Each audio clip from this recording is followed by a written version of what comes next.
मसीह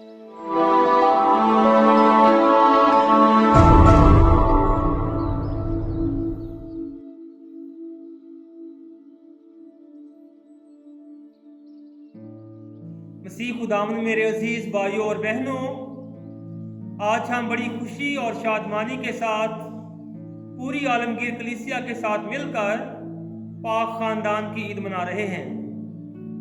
पाक खानदान हम सब के लिए एक मिसाली खानदान है,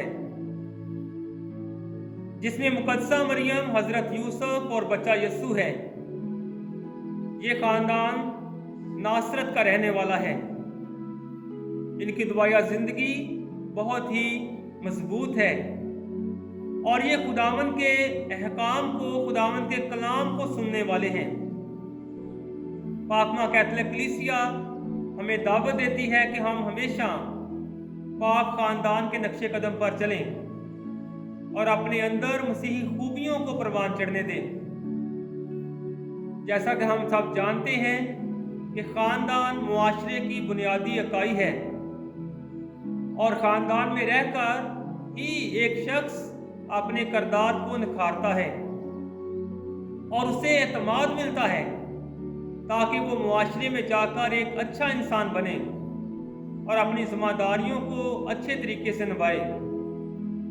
अजीज भाइयों और बहनों, आज की पहली तिलावत यशूब बिन सराह की किताब से ली गई है। बाइबल मुकद्दस में इस किताब को तरतीब देने का मकसद ये था ताकि इब्तदाई कलीसिया में नौ मरीद इस किताब को पढ़ें और अपने अंदर मसीही खूबियों को पैदा करें। और ख़ासकर इस किताब में हम वालिदैन की मोहब्बत को देखते हैं। और आज की पहली तिलावत में हम सुनते हैं कि जो अपनी माँ की इज़्ज़त करता है वो खजानों का समेटने वाला है, और जो अपने बाप की इज़्ज़त करता है उसकी उम्र दराज की जाएगी। इसलिए आज की पहली तिलावत हमारी रहनुमाई करती है कि हम हमेशा अपने अंदर अपने वालिदैन की मोहब्बत को मजबूत बनाएं और उनकी पैरवी में हम चलें। आज की दूसरी तिलावत मुकद्दस पौलुस रसूल के खत कुलसियों के नाम से ली गई है। उसमें फरमाया गया है कि ऐ शोहरों, अपनी बीवियों के ताबे रहो, और उसके बाद बीवियों से इल्तमास की गई है कि अपने शोहरों को प्यार करें, उनकी रहनुमाई में चलें। इसलिए ये खानदानी मोहब्बत है कि जो शोहर हैं वो अपनी बीवियों को प्यार करें और जो बीवियां हैं वो अपने शोहरों के ताबे रहें, ताकि ये सब कुछ खुदावंद की रज़ा के मुताबिक हो और वो खुदावंद के और एक दूसरे के ताबेदार रहें। अजीज भाइयों और बहनों, ये मौसम बड़े दिन का मौसम है और हमने खुशियां मनाई और एक दूसरे को हम मिले ताकि हम उस खुशी को मना सकें जो खुदा ने इस दुनिया पर जाहिर की, कि उसका इकलौता बेटा इंसान बनकर इस दुनिया में आता है ताकि वो इंसान को नई जिंदगी दे सके, वो इंसान को नई खुशी दे सके। और इसी मौसम में हम पाक खानदान की ईद मनाते हैं। अजीज भाइयों और बहनों, पोप फ्रांसिस अपने खत में अमोरस लतीसिया में बताते हैं कि बाइबल मुकद्दस में हमें बहुत से ऐसे खानदान मिलते हैं जिन्होंने मुश्किलात में, मुसीबतों में अपने आप को इकट्ठा रखा और वो मुश्किलात से गुजर कर सरफराज किए गए। उन्होंने अपनी दुआया जिंदगी को मजबूत रखा और वो खुदावंद के पाक कलाम पर अमल करने वाले लोग थे। इसी तरह हम भी पाक खानदान से सीखते हैं। पाक खानदान में मुकद्दसा मरियम, हजरत यूसुफ और बच्चा यस्सु है। ये नासरत का रहने वाला खानदान है और पोप शिशम अपनी एक दस्तावेज में लिखते हैं कि नासरत का ये खानदान हमारे लिए सीखने का एक स्कूल है कि हम इस खानदान से सीखें कि खामोशी में खुदावंद की फरमाबरदारी में ये खानदान हमेशा बढ़ता रहा और उन्होंने तरक्की की, और जो एतमाद हम खुदावंद यीशु मसीह के अंदर देखते हैं कि वो 12 साल का नौजवान वो जाकर हैकल में कलाम करता है तो फकीह और फरीसी खामोश हो जाते हैं। ये एतमाद उसे कहाँ से मिला था? ये एतमाद उसे पाक खानदान अपने माँ बाप से मिला था। और मुकद्दसा मरियम की तरबियत हमेशा खुदावंद यीशु मसीह के साथ रही।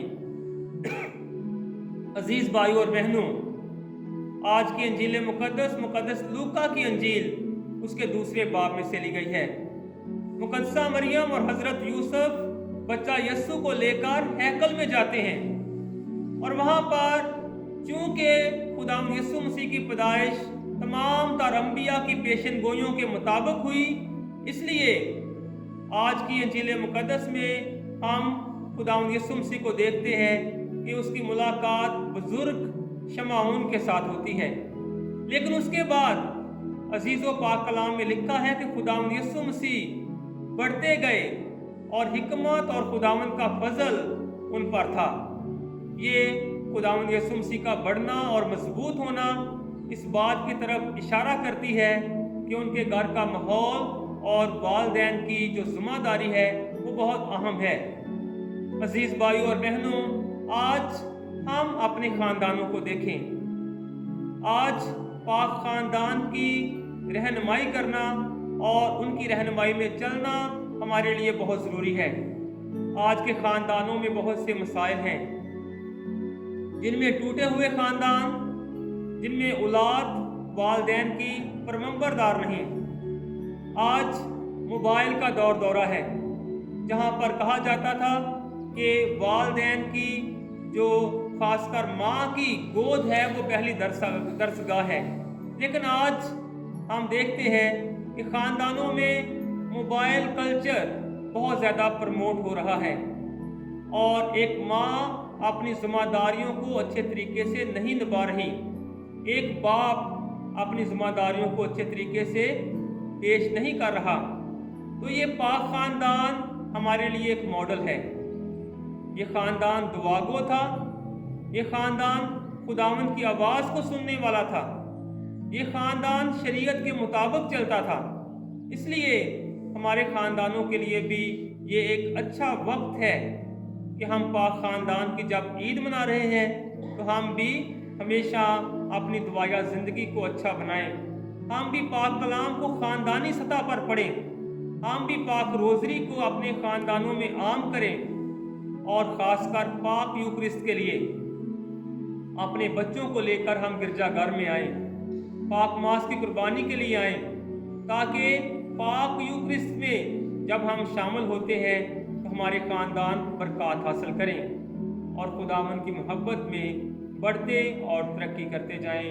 आप सबको पाक ख़ानदान की ईद बहुत बहुत मुबारक हो।